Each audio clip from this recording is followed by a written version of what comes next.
Welcome to 10-minute meditation. Let us still ourselves, slow down in order to move at God's patient pace and indeed to gaze upon Him and to be aware of His gaze upon us, His love for you, for me. So we'll breathe in deeply, and as we do, breathe in Jesus. And as we exhale, Prince of Peace. So let go of thoughts, just offer them to God, stresses, anxieties. He indeed has all in His hands. Let's focus upon Him. So, Jesus, Prince of Peace, I leave you just for a few moments to be still, using His name and being aware of His gaze and peace.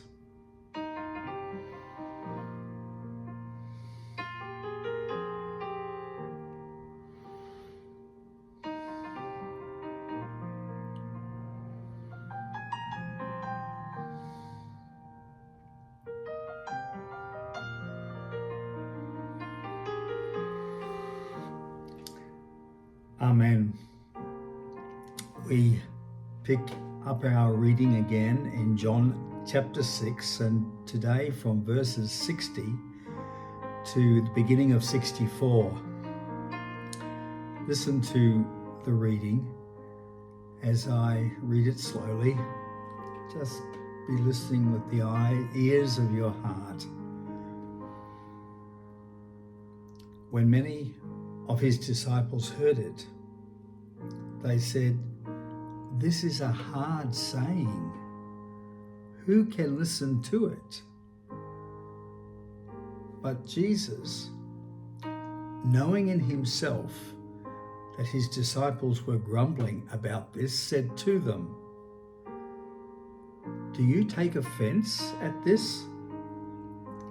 Then what if you were to see the Son of Man ascending to where He was before? It is the Spirit who gives life. The flesh is no help at all. The words that I have spoken to you are spirit and life. But there are some of you who do not believe." Well, back in verse 56, Jesus had said, "Whoever feeds on my flesh and drinks my blood abides in me, and I in him." This probably is the hard saying.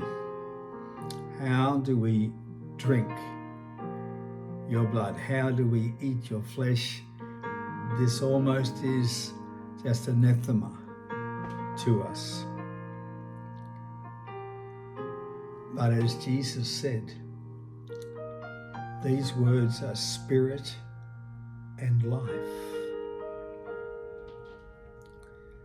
So there is indeed some meditation, some contemplation needed here, some being still and listening to the voice of the Lord through the Spirit. So as I read the passage again, listen. And listen for what it is that the Lord Himself may be saying to you personally. John 6, 60 to 64. when many of his disciples heard it, they said, "This is a hard saying. Who can listen to it?"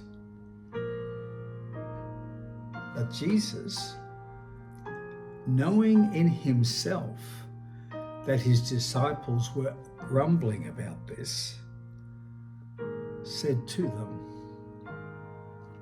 "Do you take offense at this?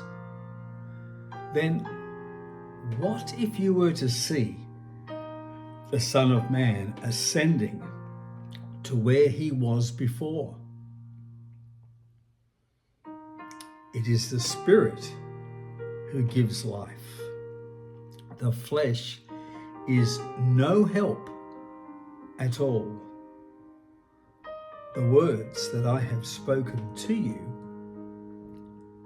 are spirit and life. But there are some of you who do not believe, who do not have faith."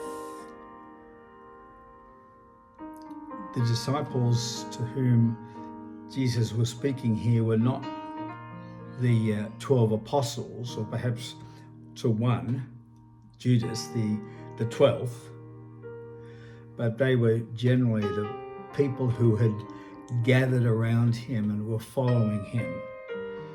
Indeed, having been fed on the barley loaves and thinking, wow, this is amazing. But when Jesus really comes to the point of the bread of life and our necessity to have this bread that brings life,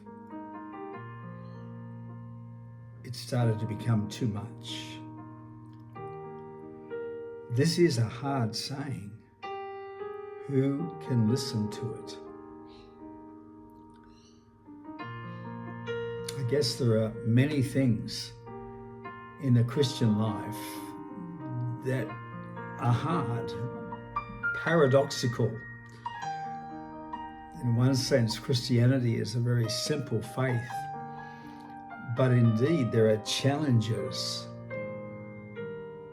And the only way that we can move through those things that we don't understand with our mind is through faith, by the Spirit, looking for the life that Jesus speaks into our very soul. Do you take offense at this? Then what if you were to see the Son of Man ascending to where he was before?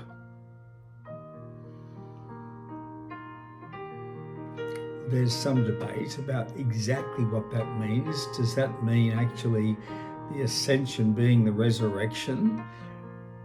Jesus foreshadowing his death and his resurrection, his coming out of the tomb.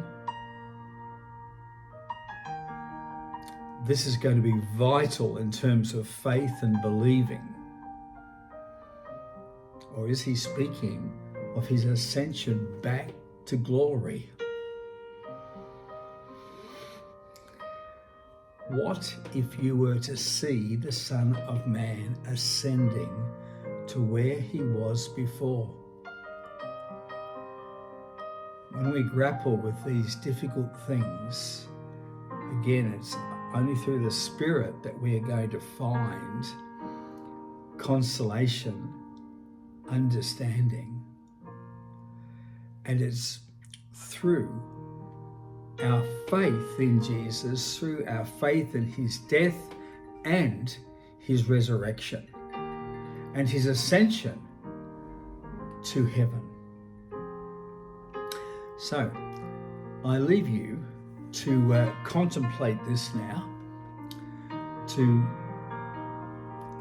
just be focusing upon seeing Jesus, his resurrection, his ascension, this thing that assures us that he is God and indeed from heaven feeds us the bread of life. Contemplate these things.